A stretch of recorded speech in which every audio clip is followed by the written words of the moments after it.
Specialized crews from as far away as Chattanooga are on the scene right now. A massive scene out here on 431. We're told that tanker was fully loaded when it crashed here on the highway.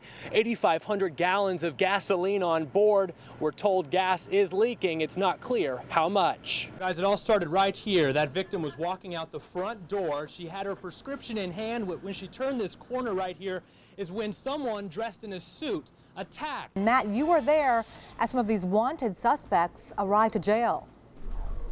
Carrie, just about a minute ago, as you were talking about Adam Taylor, the Madison County Sheriff's Department pulled in here to the jail. In the last hour, the snow really did start to pick up. Where we're standing, there was no snow here in this parking lot. Now, I'd say about a ½ inch, and that's within the last hour or so. And you can see the roads here behind me. This intersection is completely snowed over. Southbound Parkway going to be closed down at Maston Lake for some time. They are working right now up there to try to get this truck removed. It's been dangling here about 10, 15 feet off the ground. Well, guys, there's a very nice crosswalk down here, well lit here on Church Street. All you have to do is come over here and push the button and it changes the signal. You can cross the street safely, but the only problem is people are choosing not to use it. Look at this. They dug out this pond that was installed here at the property looking for a body. Now they tell us that this missing woman lived here with her estranged husband. Clarissa, here's what we've been able to piece together so far about what happened here at Huntsville Police Headquarters. I'm told a person driving a minivan, an unidentified male, came down Wheeler, pulled into the parking lot here in front of the public safety complex and drove through a barricade into the parking lot where they park a lot of their Huntsville police cars. We're told that there was a Huntsville police officer actually inside his vehicle and a minivan driven by that unidentified man actually smashed into that car. Here, let's take a closer look from another angle, another camera we have out here right now, a live look of the parking lot where investigators are working right now trying to figure out a motive, trying to find out exactly what led up to this crash and then a shooting. We would like to know where. We would like to... We'd have to have some closure with it. And, Standing right there. the last time we saw her was right there. These are the faces of two tortured souls. We didn't say goodbye. But that's the last time we saw her. Parents who don't know where their only daughter is located. A nightmare. Jennifer Powers walked out of her home 5 years ago. It doesn't get any easier. While her husband and kids were sleeping. And somebody knows something. She's not been seen since. And we thought, with the rewards it's offered and everything, that somebody might talk, but they haven't. We do have cases where somebody just in the middle of the night up and disappears. Her husband reported her missing. She left everything and everyone behind, including her young children. Somebody out there knows what happened to Jennifer, and they're not telling us what happened. It'll make you think when she left that night, she didn't take anything with her, and that makes us think that she may have gotten in a car, just knowing, sitting here looking at that face and know she is a mother and a daughter and a wife and wanting to figure it out. I mean, you just look at her and, Over the years, Jennifer's parents have tried to keep the search for her out in the public, but leads have slowed down. We've begged them before to please tell us. They don't have to tell me who they are. They can write me a letter. They can call me and put private number or whatever, Just let me know where my baby's at. Shirley and Sam Locke say Jennifer's children try not to think about their mom's disappearance. They say that's just too much to deal with. Tragedy struck this broken family yet again.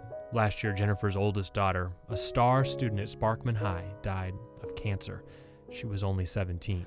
it sends chills down your spine to know that a mother didn't show up for her child's funeral. 5 years of questions left unanswered.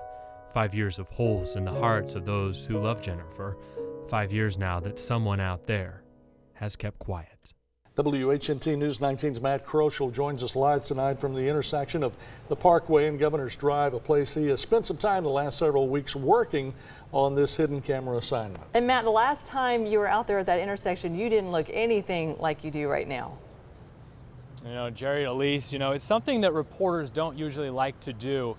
Put ourselves into our stories, put on disguises, and hold signs like this one. But we felt like it was the only way we were going to be able to to bring you this story and show you that sometimes your acts of generosity are actually hurting the people that need your help most. Words I've never truly experienced. And these are the farthest things from my usual suit and tie. But these are the things I'm having to do to appear as if I'm a panhandler. I'm feeling nervous and out of my element, downright bad about myself right about now. I got my stuff, I got a sign, I got some warm clothes. I have to tell you that this feels really, really strange. With WHNT News 19's chief photographer Greg Stone in our undercover vehicle, we begin the short drive to the corner of Governors and the Parkway. So my homeless experiment begins. 5 minutes in and already the giving has begun. Thank you. This feels really weird. Well, that was a Waffle House sandwich that woman just happened to hand me. And not even 3 minutes later, the money begins flowing yet again. God bless you, sir. Thank you, sir. He had to have gone all the way around and he pulled right up and handed me a $20 bill. Wow. For my first time panhandling, I did pretty good. In 1 hour, I made $25 in cash along with an egg and bacon sandwich. So we waited until the 5 o'clock rush hour, moved across the intersection, and set up shop yet again.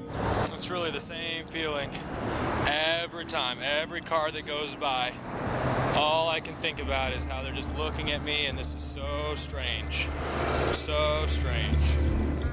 It didn't take long for the money to once again start filling my camouflage jacket pockets. Thank you. Couldn't find any bills. Thank you so much. Thank you. Thank you.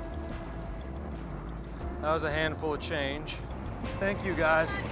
Thank you.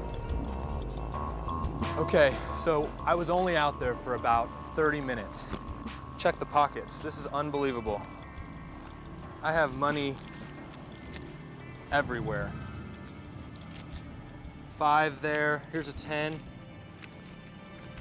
This is in 30 minutes of just standing there. Here's the math. On average, during our experiment, I made $27 an hour, not counting the food. And while this investigation is far from scientific, that means if I was out here a normal 40-hour work week, I could make upwards of $56,000 a year from your giving. Till death do us part, a phrase uttered between those in love. Marcus Malik and his wife Amber said it to each other when they were married 3.5 years ago. And tonight, a living promise to honor those words. WHNT News 19's Matt Kroschel introduces us to a husband's quest to honor that 5-word phrase the only way he knows how. Family photographs. Priceless memories of the Malik's lives together. My dad once said to me, like, when everything's lost, hope still remains, And I mean, I still have hope. Marcus Malik is a husband, a father. Hey, sweetheart. Amber. And now, hey, are you looking at me? He's fighting to keep his wife Amber alive. The last thing she said to me, she said, honey, if I become unresponsive, don't you pull the plug on me. I will come back to you. 6 months ago, Amber went to a local hospital for some routine outpatient surgery. Nothing to be really concerned about, but Waka says Amber had a bad feeling about the procedure the night before her appointment. She had this, I don't know, she had this kind of premonition, The night before, she made sure that we did a living will for her. Following the surgery, Amber went home, fell asleep, and hasn't woke up since. Her heart suffered a cardiac arrest. Her heart stopped, and there was no blood circulation in the body. And because of that, there was no supply of oxygen to the brain, because of which she suffered an anoxic brain injury. Doctors told Wakas his wife is brain dead. They told him there's no hope that she'll ever recover. She would want me to sustain her. And that's not just me saying that. Her living will states that. So for the last half year, through Thanksgiving, Christmas, and the changing seasons, Amber has been in a vegetative state, her brain severely damaged by the lack of oxygen.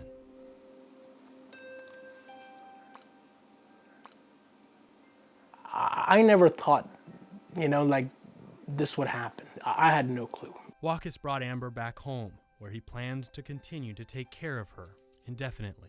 You know, they say time heals everything, right? So, I mean, who's to say that it won't heal her? You know, I mean, you never know. For Amber's two sons, 8-year-old Alex and 6-year-old Isaiah, what has happened to their mom isn't something easy for kids to understand. They're a little confused. You know, they'll say, why doesn't Mama talk? You know, why isn't she talking? And I'll tell them, you know, pray for her. She'll talk to you. You know, pray for her. A husband banking on prayer and hope. A family who won't give up on Amber, even if the odds are not in her favor. And Wakas tells me that over the last 6 months, he's had a lot of support from friends and family through this entire process. He hasn't been able to work. Definitely a very difficult time for their family.